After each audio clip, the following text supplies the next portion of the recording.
All right. I'm hoping that you're having a red velvet sprinkly cupcake sort of a day.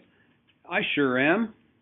Except after grading this last round of tests, I decided we could use a little bit of practice working with negatives and parentheses. This was kind of a problem, but the good news is it's an easy problem to fix. So let's everybody set their muffins, their cupcake, off to the side. And here we go. Let's take this first example problem up here. In fact, let's just take a piece of it.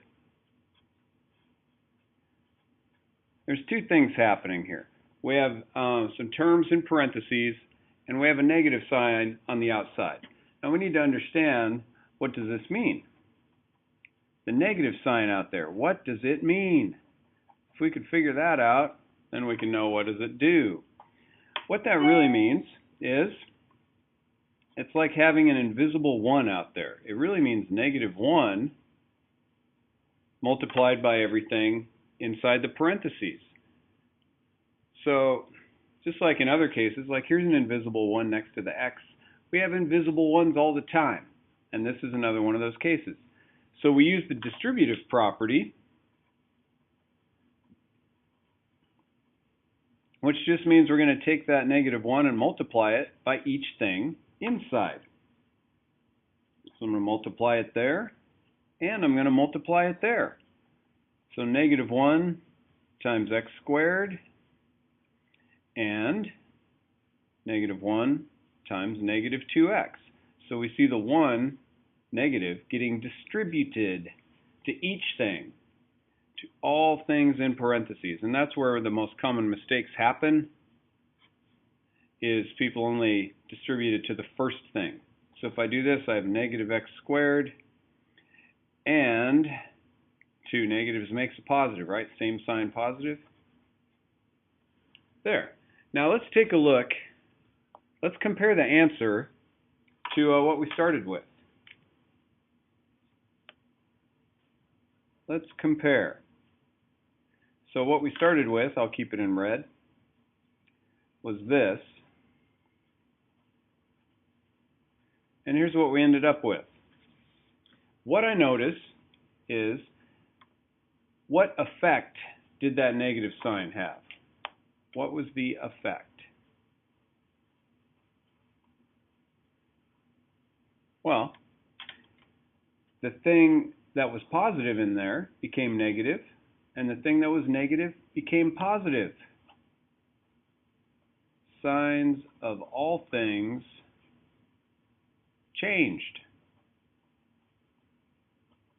That's the effect. That's how we learn shortcuts, is we observe the finished product with what we start with, and we get a shortcut out of it. So, another way of thinking of this, I'm going to take another example from above. Another way of thinking of this is, the negative means the opposite of everything in here. The opposite of every term. You could have 15 things inside the parentheses. Take the opposite of every single thing. So, all I do to get rid of the parentheses and this negative sign is, what's the opposite of -2? +2. What's the opposite of +x? -x. And there's the answer. Okay? So we're taking the opposite of everything in parentheses. Let's do some practice now.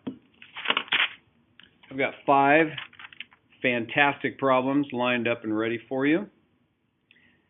Go ahead and pause the video, copy these down, practice this idea of letting the negative sign outside the parentheses give you the opposite of everything that's inside the parentheses.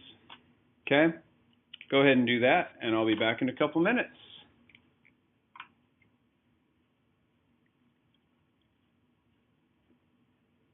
Well, not really back in a couple minutes. Hopefully you paused the video and did your work there. And now let's see what effect this negative sign has. So I'm going to rewrite, but I'm going to get rid of the parentheses, okay? So those are fine. Opposite of x squared is -x squared.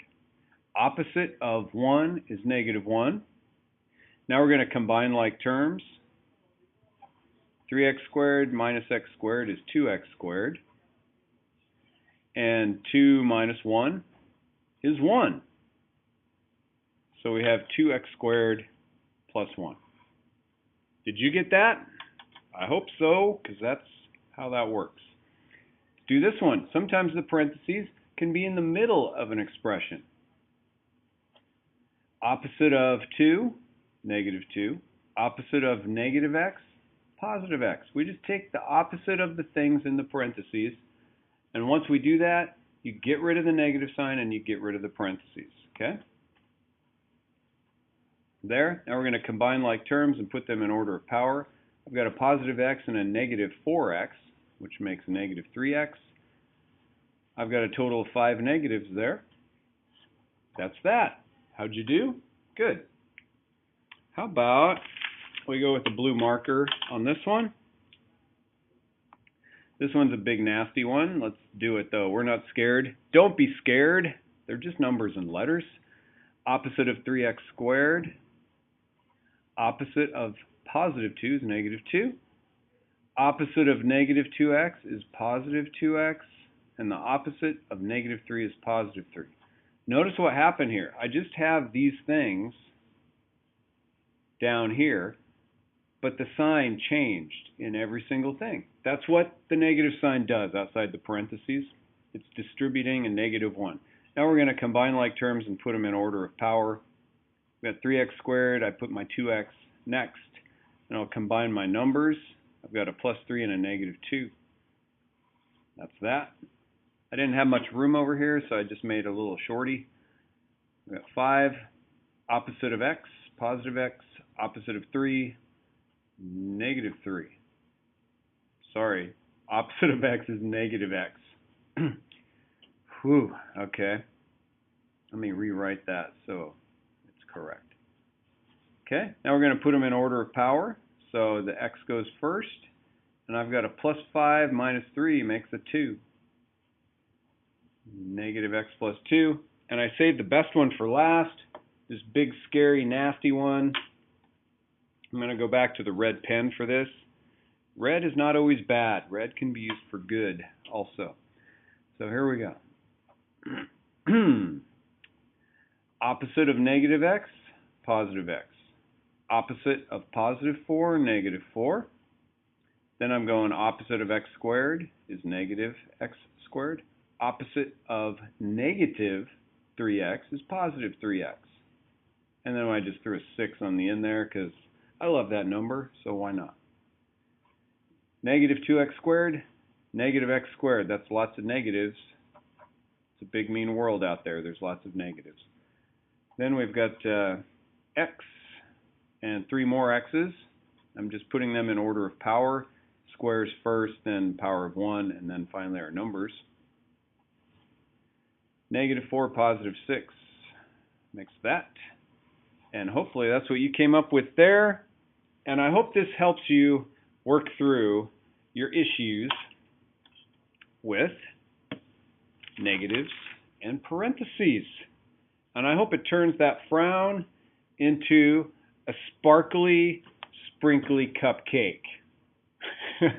All right.